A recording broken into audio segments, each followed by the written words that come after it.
Hello and welcome back to the channel. This is your first time here. Please like and subscribe if you like the content and hit the notification bell. That way, when I put out new content, you'll see it right away. So I was asked by somebody on my comments page to do a breakdown of Robby Malof and wrestling in particular. So Malof is a Brazilian Jiu Jitsu black belt. And this tournament was a wrestling tournament in 2018. And sort of like the background of this is, and you can see from the title, a Brazilian Jiu Jitsu black belt beats an NCAA All-American wrestler. And throughout the tournament, you can hear in the background the announcer saying, no wrestling experience. Like, this guy has no wrestling experience and he's, shocking the world in wrestling and all this stuff, right? So, I mean, clearly, nice little marketing campaign for Brazilian Jiu Jitsu, except it's not really true because I looked this up. I do my research before I do these things. I'm actually a researcher. It's what I do for a living. And not that I'm going to put a lot of time into this because I didn't, but not like a huge amount of time. But Malof wrestled in this tournament the year before and won it. Okay, so he doesn't have zero wrestling experience, no wrestling experience. Okay, he's wrestled before. He wrestled in this tournament the year before and he won it. Okay, and you can that information is out there. This was the next year, and I'm just going to get started, and then I'll talk to you about the people that he's wrestling that I looked up because I did some research on them, at least the people who placed that he's wrestling, and we can talk about their background. And I want to let you know that I am not going to be biased. I'm going to be objective in what I see in his wrestling, okay? And everybody and the other people that he's wrestling. That's what I do. I'll be objective. I've read a lot of comments about this guy online, and people are being not objective and being kind of rude or, saying, yeah, he can't wrestle or whatever, and everybody that he's wrestling sucks or whatever. And then and then other people saying like he's the best thing in the world. He should be a D1 wrestler. Okay. Which I'll tell you right now, I completely disagree with. But let's watch it. Let's see what happens. Okay. Oh, so this weight class was 174 pounds. 170. And this first guy that he's wrestling here, his name is Tommy Cash. He was a 2-time state champion from Indiana. And at 130 something pounds. And then he went to college, D1 actually, at Indiana University, and he wrestled 141 pounds. I'll leave it to there, and I'll tell you later a little bit more about it, okay? But yes, this guy is a D1 wrestler, okay? And this is Malof here. And I don't know if I'm saying his name right. I'm only pronouncing his name based off of how I hear the announcer pronouncing his name. It could be Malof. I have no idea, okay? So forgive me if I'm getting it wrong, okay? But let's just talk about the uniform. The guy has no shoes on. I have been wrestling since I was 11 years old, and I have wrestled, and I competed from about the time that I was 11 until after college wrestling, and I wrestled over 1,000 matches in competition, all USA sanctioned matches, USA wrestling matches, okay, where you get like a USA wrestling card, it's like your insurance and all that kind of stuff. So legit wrestling matches. Never in my life have I seen somebody wrestle without shoes on. You have to wear shoes. It's part of the uniform. You don't have to wear a singlet. I've heard people talking about that. That's not true. You can wear shorts and a t-shirt, which is always what we did back in the 90s and the early 2000s. And but yeah, the no shoes thing, totally not allowed. In fact, when I was a high school wrestler and people were wrestling, if they didn't have shoes, they had to borrow somebody else's shoes, okay, while they were on the mat. You can't, it's part of the uniform. Just as a heads up. I don't know what that says about this tournament. So I don't know if this is a USA Wrestling sanctioned tournament because it looks like it might not be on the basis of him not having shoes on. He took out an All-American last. So, and you even heard him say he took on an All-American last year. Okay, so he has wrestling experience. So one thing that you can also see too is, so Cash was at 141 pounds when he wrestled in college, and this is 174. Malof is a very, very well-built 174 pounder. So he came into this tournament in good shape. Like, I mean, he's definitely very big. I think he's like 5'10" or 5'11", I think is what his profile said from somewhere that I read. So he's every bit 174 pounds. This guy's wrestling 30 pounds over his weight class. That's a good shot. So he had good inside control here when it does that. Nice.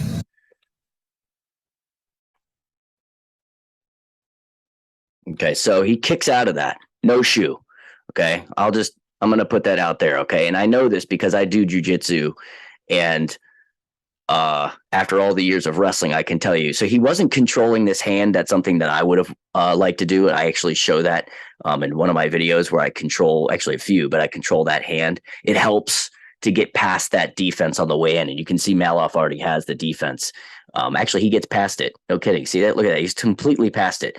And he does a good job of bringing his body weight. See how this is why you hang on to this. You see how he's bringing his body weight down from that inside control. Very good job. Very good outside single, to be honest. Like, he did a good job turning the corner. Problem is now is his head is down.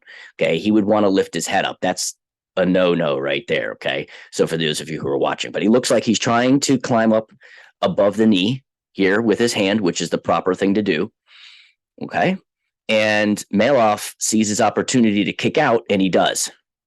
No shoe. Okay. And he kicks out. Look at the look on the kid's face afterwards. I think that was like the first time he realized, like, I've never wrestled somebody without shoes on in my life, because you don't wrestle without shoes on. So he tries it again. Oh, and I should say that, by the way, that was a pretty good sprawl that Malof did there. And then, this time too, he stuffs the shot pretty good. So there's just a lot of series of him stuffing shots, doing a great job, blocking the hip here, stuffing the head. These are all things that are classic good wrestling. Only thing I would add is that he should probably put his shoelaces to the mat, because this toe is actually helping Cash with some pressure. Because right as he pushes in and that toe's on the mat, it would bring this leg closer to him as he circles. But now he goes shoelaces down for just head down. Okay, but he's doing a good job. He's got heavy hips. See how heavy his hips are here? Cash should lift his head up and put Malof to his hip here. That's something I used to do all the time, all the way. By the way, if I got stuck under here, and I can show this on my video if you want, especially when their arm is over here on the hip, you can tip them to this hip by lifting your head and poking your head out on this side. It turns it into a nice, where you end up in, nice takedown position with him on his butt and like side control. But Malof is doing all the right stuff. I mean, he's got heavy hips here. The classic wrestling that he's doing. So I can tell he's probably not a wrestler, though, because from there, what he should have done, what I do, now I can make a video on this. Oh, look at that. I didn't see that before. He's got good hand control over here. So he's blocking the hip, which is preventing him from turning the corner, and he's got good hand control. But what he should be doing at this point, when he had him, really flat here, was to arm drag this and spin behind. And he's a black belt, so he would know how to arm drag. All you'd have to do is show this guy that. And you'll see he's super athletic. So he wouldn't have a problem learning how to do that kind of stuff. Reshot. Okay, so stuff that. There you go. Tried to go for a nice little, I don't know if he had an underhook there or not. Looked like he kind of did. Did he have an underhook? Oh, no, he had a collar tie. He had a collar tie. Collar tie, far knee tap. Doesn't work. There you go. Keep attacking. This guy. Another outside shot. He did step over that time. Actually did a really good job here. That was good position. And my guess is, kid knows how to wrestle. He's a 2-time state champion. He wants to shelf that over there. And Malof has a good whizzer. But notice, look, see how he's doing the kick out thing? Okay, that's 2. That's actually 2. The ref didn't call it. It's also fleeing the mat, which if they, because he's got no shoes on and everything, a cool ref, nice ref, meaning, would have said, hey, yeah, that's totally 2. Because there's the out of bounds right there. And they would have called him for fleeing the mat because he dove. But the ref, if he was a cool ref, would have said, hey, like, don't do that, or I'll hit you for fleeing the mat. Like a warning. He doesn't have to give him a warning, but he could have. But this is 2. They don't give it to him though. Did you see that reaction? He's like, really? Like, come on. Looks like Hey, that was a bad shot. I mean, that was just a shot with no setup. But look at how strong he is. I mean, like you can see the deltoids on this guy. I mean, he's decent. He's got some shots or some size on him. Like it's a big 174-pound guy. So no setup, just drops down, and then now watch what happens. See, remember how I've told you about this in my recent video, the John Danaher video? It gets video number 25, but don't quote me on that. I'll post it up here. But where I said if somebody goes to shoot, the first thing that you're ever taught as a wrestler is to drop your head and drop your arms down. Look, see how he did? So he dropped his arms down because he knows. I mean, you learn this. It takes longer to get your legs back than it does to get your arms out. They're smaller muscle groups. And I don't want to get into the whole neuroscience thing about this, but I do teach this actually in my courses, that larger neurons that drive larger muscle groups they're fast twitch, but they take a ton of energy to move. Okay. And it doesn't mean that their reaction time is fast when they're fast twitch. Okay. It just means like they can go from 0 to full power very quickly, but it takes a lot of electrical energy to get them going in the first place. So it's easier to get your arms moving because they're smaller muscles than your legs. So he drops his arms down and then he gets his legs back. See that? That's very classic wrestling right there. Not bad. Oh, he tries to reshot off of it, and then that was nice. Malof got a nice underhook off of that because when he went down for the shot, Malof caught him in the underhook, and instead of coming to the collar tie there, when he had this, he should have gone to over top, which is more like a half Nelson, well, it'll be a half Nelson, but it's kind of more like a front headlock where you grab the chin and then you run him over. It's called Oklahoma calls it a cow catcher. See, he's not doing that. He came to here. If he had hooked that underneath, into put his head in his armpit, like a one arm guillotine sort of thing, he would have been able to end the match right there. Now that kid's got a good whizzer. And how many times have you heard me say on my channel, like a million, like for real, like that when coming up to the waist, you will lose the move. Here he has a beautiful underhook and he bails out for the waist. Now Cash is a wrestler, so he reaches back and does the whizzer. Okay. And then watch, then he actually lets him come into him so that he can hip in really hard. See how he hips in really hard and it tosses him over. See how well that hip and that whizzer worked? That's the appropriate way to whizzer. So had he gone from the underhook to the single leg, he would have had a good chance of finishing that takedown. But instead, when he comes to the waist, nothing happens. Shoot, go! Watch, see, he can hang on to that whizzer all day, and he's not gonna step over a wrestler with that. Another outside single, another stuff. So Malof has a good sprawl. Circle, Robby, arm drag. on the leg. There you go, shoot, take him down. Off the heel, flip. He just needs a Okay, no mat return skills whatsoever. Because you see that, I knew. Oh my god! So no mat return skills. So that actually, and why am I saying these things? Okay, because I'm a mean guy. No, we're trying to. People online were ripping on this guy, saying this guy knows how to wrestle. He totally knows how to wrestle. This is all a lie. I really don't think he knows how to wrestle, to be honest with you, very well. And I'm not saying like he doesn't have some scrap, because he's obviously very scrappy, but you don't lift somebody from straight behind them. I mean, I feel like I probably learned that when I was like 13 or 14, maybe, like that you lift from the side. Like, well, actually I learned it earlier than that because I started doing freestyle, and that's how you suplex somebody too, like from the side, which is even easier from the straight back. It's hard to lift somebody from the back. Okay. And I talk about this in one of my videos, and it wasn't a mat return video. It was my stand-up video, but I was just showing how to do a mat return when somebody stands up. And you come to the side. It's like really hard to lift somebody from behind here. And watch, look how hard of a time he has lifting them from there. That's why. Okay. And he's probably used to, in the gym, picking up a bunch of scrubs. And, this guy's not a scrub. This guy's a 2-time state champion. He's a Division I wrestler. And, he can't get him down. See, look, he's going to put his foot down there.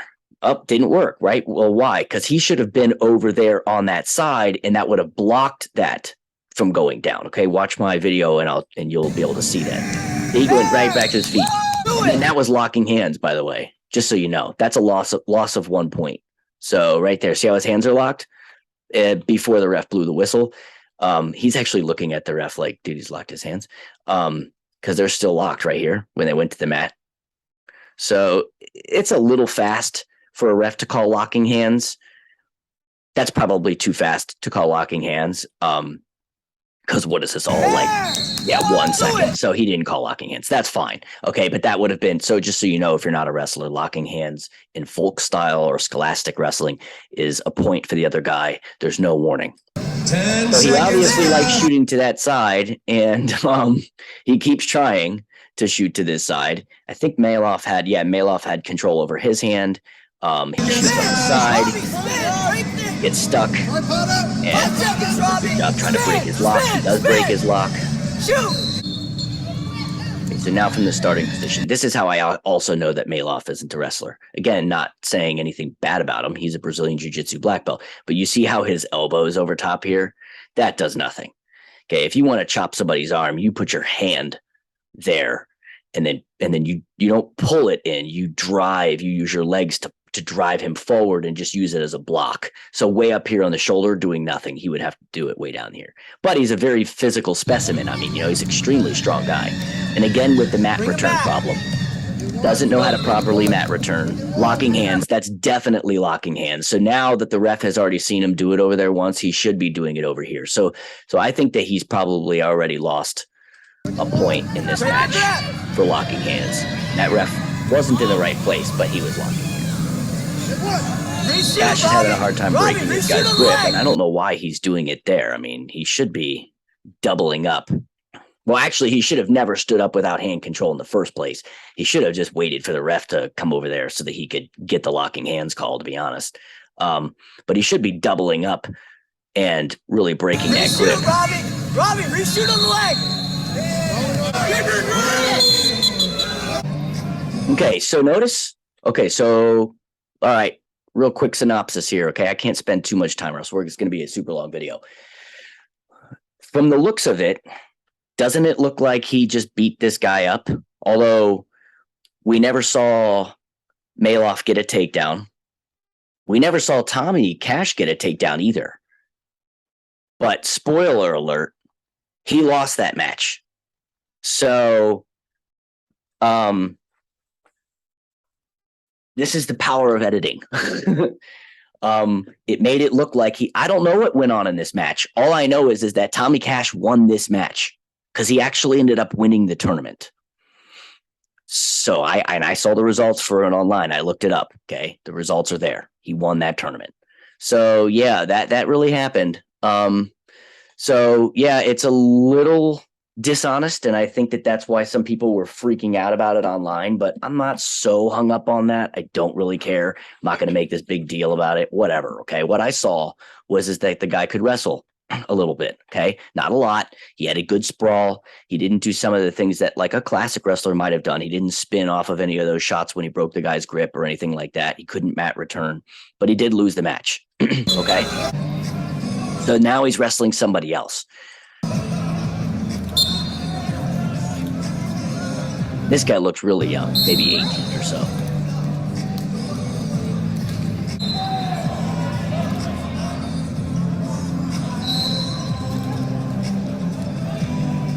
So nothing real good going on here.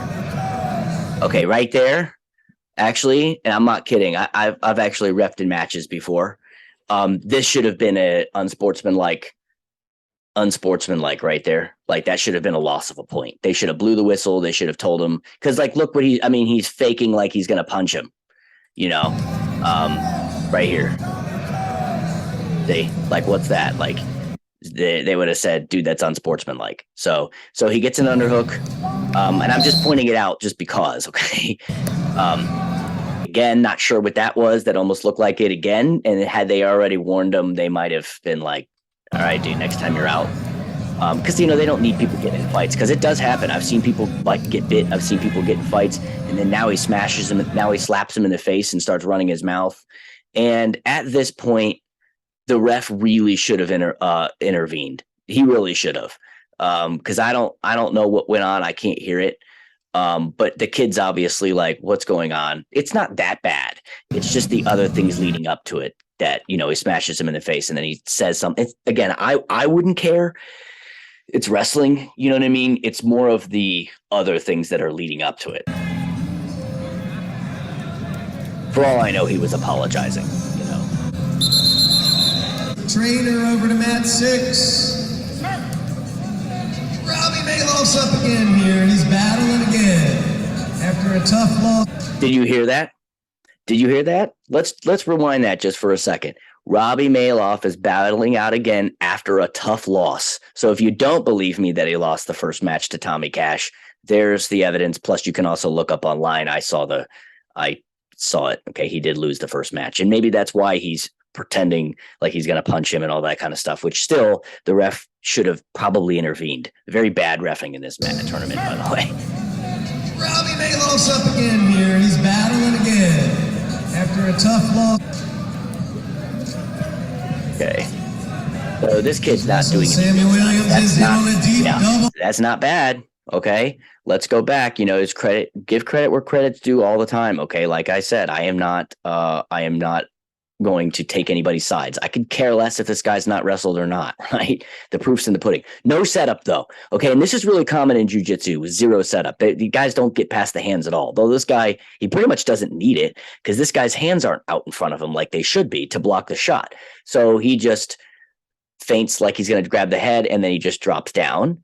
Okay. And then the guy's trying to back away, but he's got a lot of power in his legs and he gets a really, see how nice and straight his back is here? So he's a good athlete and he gets in. I think he did MMA before this. So potentially, I think he did it before it. Don't quote me on that. But if he did, it makes sense why he knows how to wrestle some. This, by the way, I would always recommend. See how he snakes behind the elbow, behind the knees.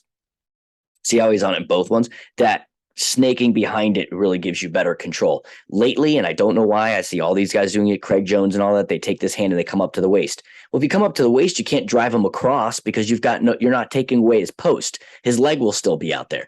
The thing is that, you know, when you watch Jones wrestle, all the guys that he's wrestling just fall down. But like this guy's not going to just fall down. So Malof's doing the appropriate thing. You see how he's circling towards, you know, he's using his head and circling towards that side and he's collapsing that. He came off a little bit, but he's collapsing it. See, that's textbook double leg takedown. Very, very well executed takedown, actually. And then he's going to crawl up, which now you can see how he's good at jiu-jitsu because, you know, this is like smash pass kind of things, which, you know, that translates very well. Nice smash pass kind of, you know, thing. So I don't think he knows how to do much from the top, which is fine. I mean, he's not supposed to be very versed in wrestling. But he definitely has a good sprawl. I mean, he stuffed that guy pretty hard right there, okay? And so that's a very nice sprawl. He stuffed that kid pretty good. Yeah, nice. This is where I'd be like, okay, like if I was coaching him, I'd be like, you know, pull his chin forward with that front headlock, get off your knees. Pull that chin forward, you know, that front headlock to out, you know, a few times, you know, to move him around. And then, you know, spin behind, arm drag, you know, get behind him. Apparently, I need to show some of those things on my channel, and I'll get to it. Hey, the kid recovers, nothing special there. No shot, no setup, but the mechanics of his shots aren't bad. See, like this whole like reaching up, this guy's arms aren't out in front of him at all. So I wouldn't put this guy at like high level wrestling at all. Okay, nice body position here, gets in real deep, see all the way to the elbows, and then snakes behind very nicely. Okay, his head's in a kind of weird position. That's okay though. In jiu-jitsu, people do that all the time. He could switch off to the single right now if this guy was giving him a lot of if this guy was giving him any resistance, which he's not. He just sort of goes down and he actually, you know, does kind of like a weird baseball slide thing, which I'm not sure why, but that's fine. And maybe he was worried about getting rolled or, you know, chest wrapped over. Either way, still put him in good position. I can see the score for the first time. That's the first time in all of this that I've seen the score. That's 4-0. I never saw the score with Cash at all.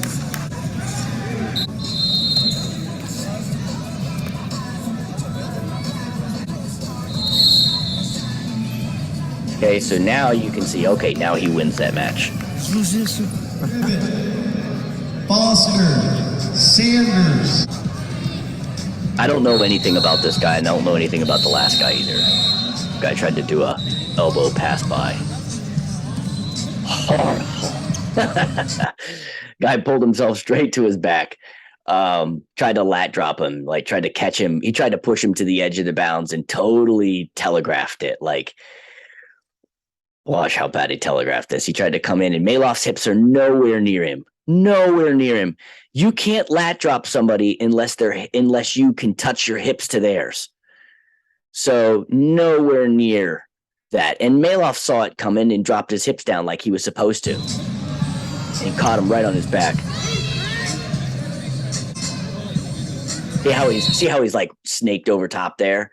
That's how I know he's not a real wrestler. So I'm not, like I'm saying, you know, I'm not taking anything away from this guy by saying he's not a wrestler. He's the one that said he wasn't a wrestler, right? Like, you hear the announcer saying it too. No wrestling experience. This definitely shows me he doesn't have a lot of true wrestling experience. Like, he's got good takedown skills, it looks like. No setups, but he's got a good shot. Very good sprawl. But this here, that's doing nothing. Like, that's nothing. Like, he's not even turning it into a chicken wing or anything. It's just like nothing, right? Like, it's not a chop or anything. It's just that he's probably seen people ride people like in a similar way. That's useful though. That works. Coming to the waist. That's useful. Now he's got a chicken wing. So maybe a little bit of wrestling, but the basic riding thing not there. That wasn't so bad. It was a nice little attempt there at a good body lock. You know, had that worked, because Malof has his wrists, both of them, and he pushes forward and he does get under. And then he tries to come up to a body lock. And there's kind of the cow catcher thing that I was saying before. I thought that he had the underhook there for a split second. Yeah, it looked like he did. See, because he's got the underhook. Right then, he could have circled and put that guy right to his back and ended the match. I've seen people in collegiate wrestling, Division I, do it all the time. Brings him down to the mat with a front headlock, spins behind, beautiful, and stops the Granby. See, the guy was going to try to do it. Well, maybe not a Granby, but like a wing roll, where he trapped his arm here and he tried to wing roll him. But Malof has excellent hips, you can tell. Okay, see how he drops his hips? Okay, so, and you know, that happens in jiu-jitsu too, so, you know, he's obviously been in that position before. Kind of got a nice little lock on top of the shin there. I don't know what the score is at all. Locking hands again. They're just not calling him for locking hands at all. But whatever, I don't care. You know what I mean? I'm not trying to say, oh, he won this or whatever. It doesn't matter. Right, I'm looking at his wrestling, and it's not horrible. His stand-up is decent. Better than most jiu-jitsu fans. There you go. See? It's beautiful. And then that would be, what's wrong with that? You know what I mean? That if he had been, he's 28, okay, here. But if he had been one of the kids I was coaching, I would have been totally proud of him for doing that. 100% proud of him for doing that. He's also wrestling a grown man here. You know, this guy's not a kid. Down, right? Behind. Wonderful job. Okay, and now he's on his back, and you see, if this had been, you know, jiu-jitsu, this guy's in a lot of trouble. Oh boy, pulled himself to his back again, trying to another lat drop. So he let him up to try to take him down again.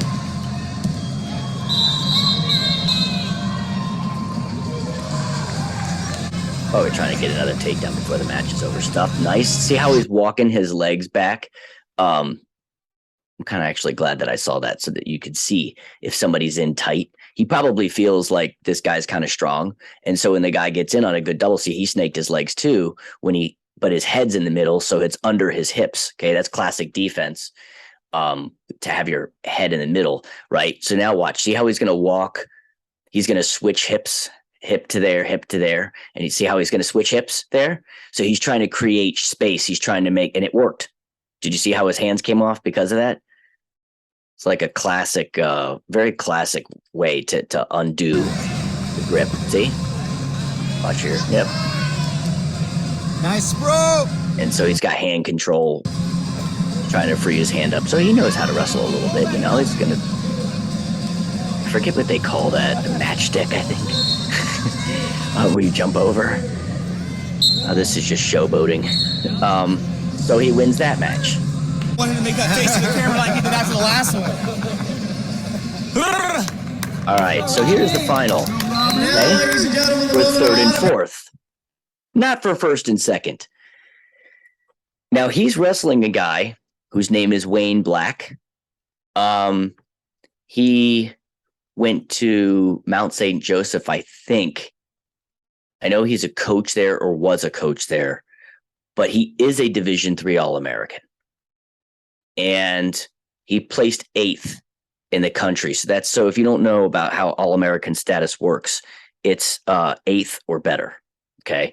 And he was D3 All-American, placed 8th in Division III at 141 pounds. Okay. So both him and Tommy Cash that you saw were both 141 pounders. Although Wayne Black, though, I think he did it in like 2014. And 2014. So this was 2018. And I think that, I don't know if that was his senior year or not, but, he's in his 20s. And so close, probably 24 or 25, closer to Malof's age. But again, this is 174 pounds, right? So him and Tommy Cash are 30 pounds out of their weight class double. But that's hey, man. You show up to a tournament at 174, that's what you are, okay? And like I said, Malof is a very, very good shape.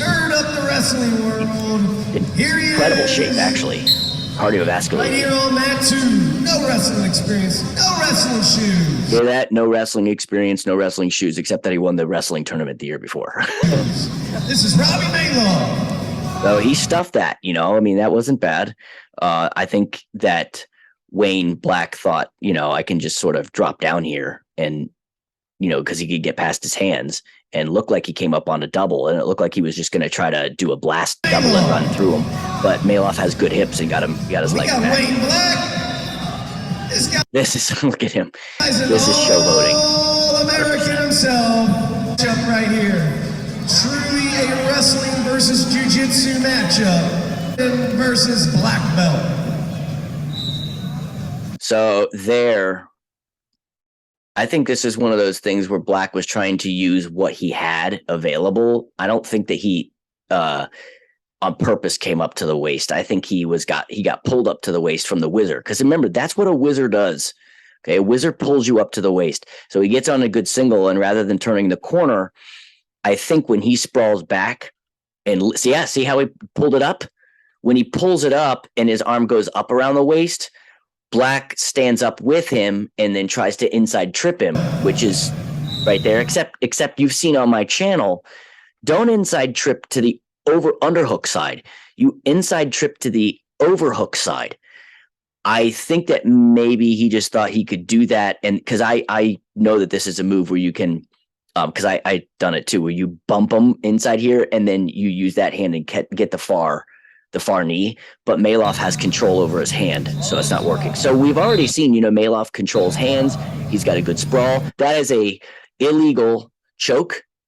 No hand, no arm inside the headlock.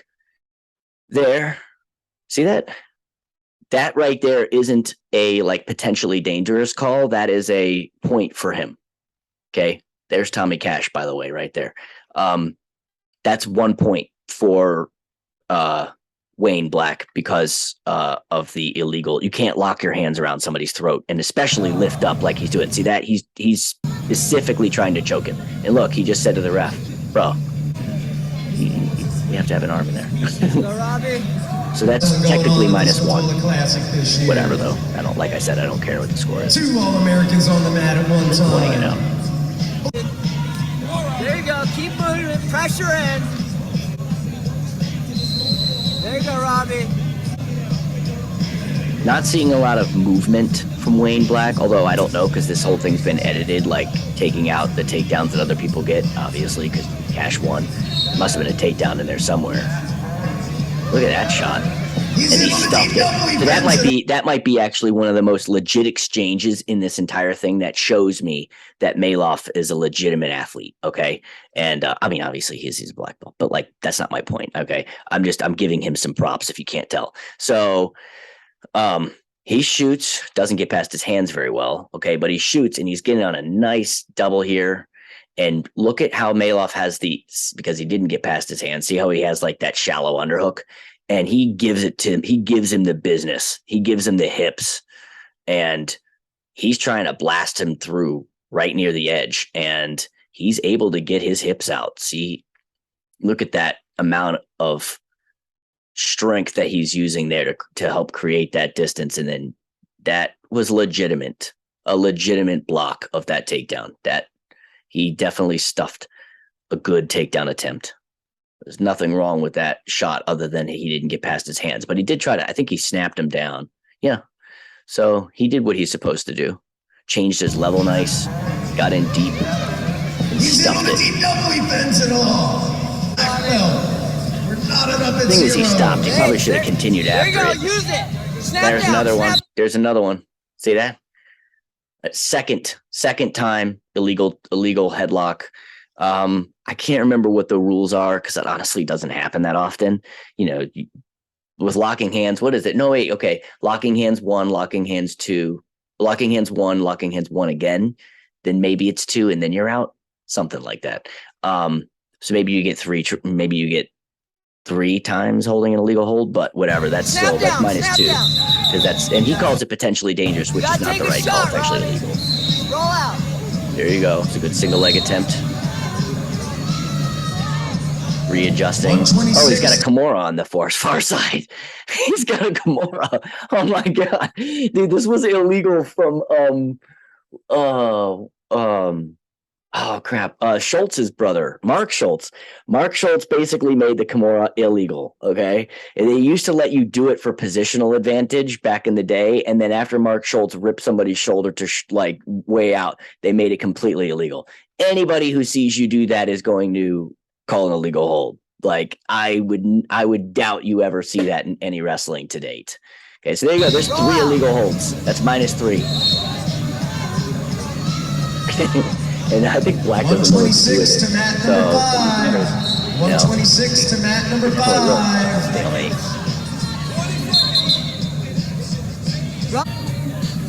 Yeah, you can't Kimura somebody. Shoot, Robby. Shoot. That's a really good shot. Something I'll point out that I've pointed out in my other videos. See how he's got that lead leg forward and then he collar ties like really hard here. Back it up a little bit because he did it before that. So he's reaching, and Wayne Black should have probably caught him with that. I personally believe that he's in such good shape that he made this guy work harder than he anticipated for this tournament, and he was tired. I'm not making excuses for him. Hey, dude, that's wrestling. I mean, a lot of people, including myself, have won matches from wearing people the hell out. In fact, you should prepare. That's one thing that you can control is your shape. Shoot, Robby. Shoot. Malof can keep a very good pace. That is a legitimate shot and a legitimate takedown. I would love to have, like I said, he's not in high school, okay? But like if he had been, I would have loved to have coached this guy because I'm sure he's been this athletic his entire life. You don't just lose it or gain it later. Look at that shot. Very good. A little out of position there, okay? But it happened fast. Got it. I think he was hoping he could get the double, and Wayne Black, being a good wrestler, blocks that. And look at how he nicely slid in. His back still stayed straight. His head was up. He got into a good position. He's got the foot trapped really well because he has shoes on. It'll actually work. Well, he can't kick out, or at least not easily. Look, Wayne Black's got like that sort of almost like switch position here, like an inside switch where he was going to sit through. And Malof saw that coming, so he sprawled back, still kept the ankle, and he's getting up to his feet because he knows that the score hasn't happened yet. And that's when he tries to kick out, but the shoe keeps him connected, and which is fine because this is wrestling. I mean, it was uncool that it's in the other direction. I'm sure Cash actually had 2 shots there where he should have scored, even though he had no shoes on, he kicked out. But here, see, you can actually see, watch when his foot goes to get out. See how he creates the space and then watch his shoe catch. See how he caught him there? And then he pulls him forward, or he runs, chases after him, and then he dives in on the ankles, and that's a beautiful takedown. Let's see it one more time, because that was really nice. Probably the best. I was saying the other exchange with the double was the nicest one, but I think defensively, but this probably is offensively his best shot of the match. Because he stayed with it. Like, this is how you wrestle. You stay with it till you get the takedown. Now they gave him the thing. Oh, yeah, they gave him 2. And fine. You know, he was trying to play it off like he didn't get taken down, but he did. I mean, they should have been consistent throughout the tournament. They didn't get Cash a takedown, but whatever. So that's it. That's the tournament. Okay. So synopsis. Tommy Cash, who, and I told you I was going to tell you a little bit more about him. He was a Division I wrestler. He was out at this time. He wrestled 2 years at Indiana University. And Tommy Cash's collegiate wrestling record, if you're ready for this, okay, was a 14% wins. 14%. Okay, another way of saying that is that he lost 86% of his matches in Division I. Now, why am I telling you that? Because I'm a jerk? No, dude, I know how tough Division I is. I wrestled Division I. It's super freaking hard. And so people will say like, oh, like, because I've read the comments like, oh, this guy was only a D3 All-American, you know, like this is misleading because he's a D3 All-American. He's still an All-American. This guy, Wayne Black, was an All-American. Okay. He was. He also looks like he fits the weight class better than Tommy Cash did. Okay. Who's standing there and won the tournament. Malof is every bit 174. I think he was in better shape. I think he's a very, very, very good athlete. He has really, really, really good sprawls. It shows you how far that can get you. But the fact of the matter is, a D1 All-American with an 86% losing record. I'm not being mean. I'm just pointing out the facts. His overall record was 3-18. Okay. That's 21 matches. He lost 18 matches and he won 3. So out of 21 matches in college, he won 3 of them. Okay. It's really not that uncommon. I want to stress that. I want you to hear those words. Okay. Because anybody who's sitting here going, oh, he sucks. Like, you know what? He'd probably kick your ass, just so that you know. Okay.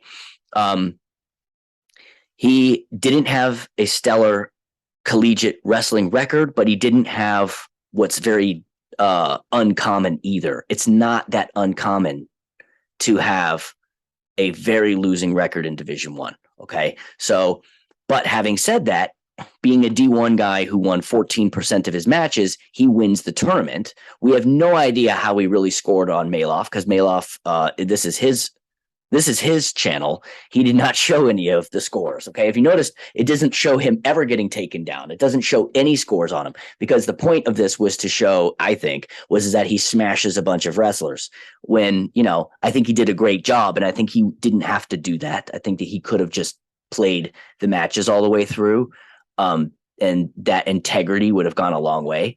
But he did beat Wayne Black, who was a D3 All-American. So the fact of the matter is, a D1, 14% winning record wrestler, okay, who only won 3 matches in his entire D1 career, won the tournament, because D1's really, really, really hard. Okay. And I bet you that he would beat 99% of people who went up against him at his same weight class. I guarantee you he would. And Wayne Black, who placed 4th in this tournament, okay, placed 8th in the country at Division III. And I'm not going to be one of those people who says, see, that goes to show you, you know, how much harder Division I is than Division III, because a D3 guy lost to, you know, a non-wrestler and all that kind of stuff. Because yes, have I beaten a number of Division III wrestlers who were all Americans in my career? Yeah, I have. But in all wrestling competition that I've ever done, the guy who beat me up more than anybody ever in my career, his name was Josh Haybeck, and he was from Wisconsin La Crosse, and he was a 4-time All-American, I believe, and I think he placed third his last 2 years, and then he went on and he's still like crazy good. He's the same age as me. He's in his 40s and he's still placing at the senior level nationals in Greco. Like the guy's an animal. He kicked my freaking butt so bad. And he was D3. So yes, I've beaten D3 All-Americans. And yes, I've wrestled several D All-Americans and did just fine. Okay. But collegiate wrestling is all hard.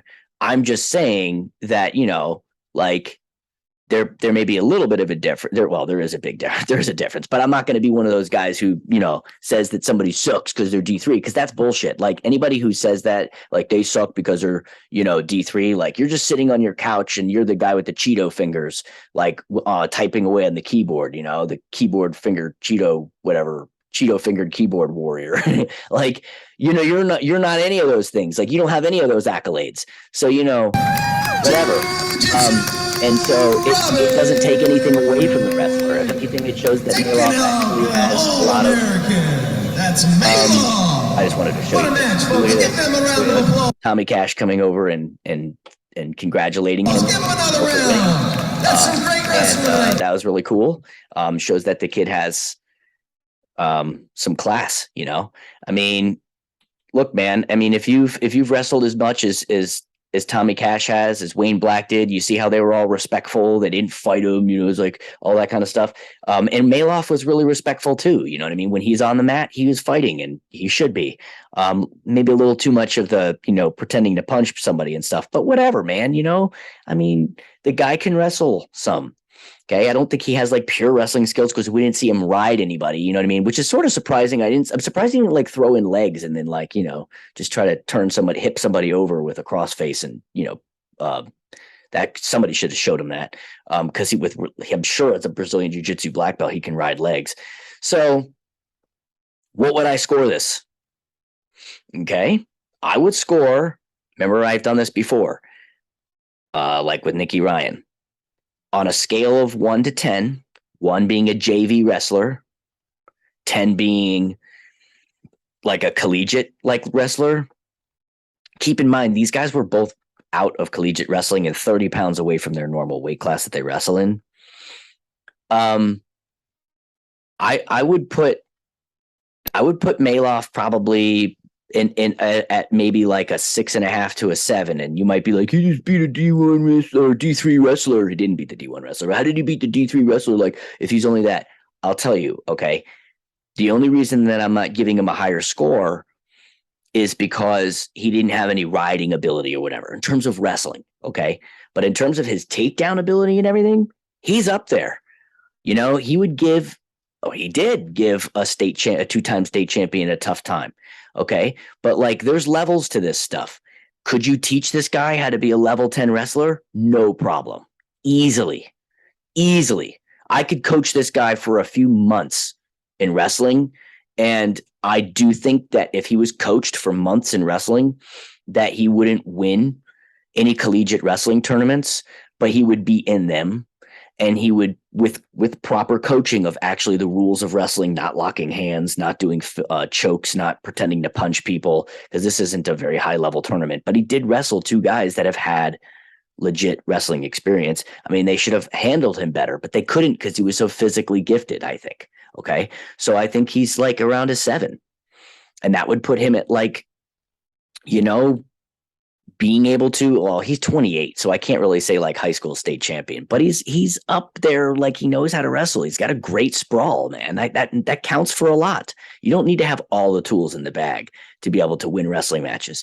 The man's extremely in good shape.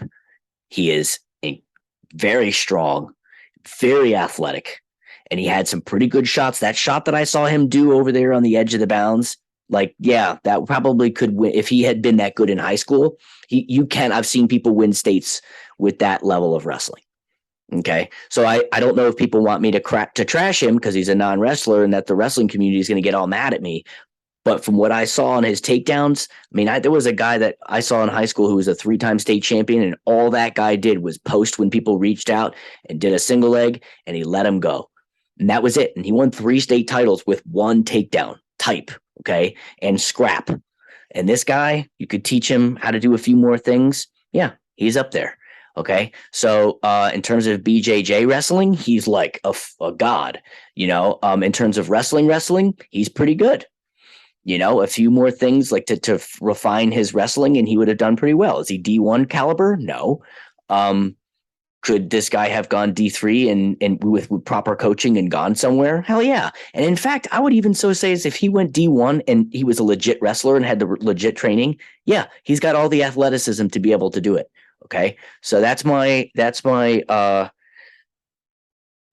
review of Malof. I mean, the guy's a phenomenal athlete, and I commend him for doing these things. Put some fucking shoes on though. Okay, well, sorry, I usually don't cuss on my channel, but thanks for watching. And if you have any comments or anything, please leave them, like and subscribe. Thanks for watching, and until next time, I will see you soon.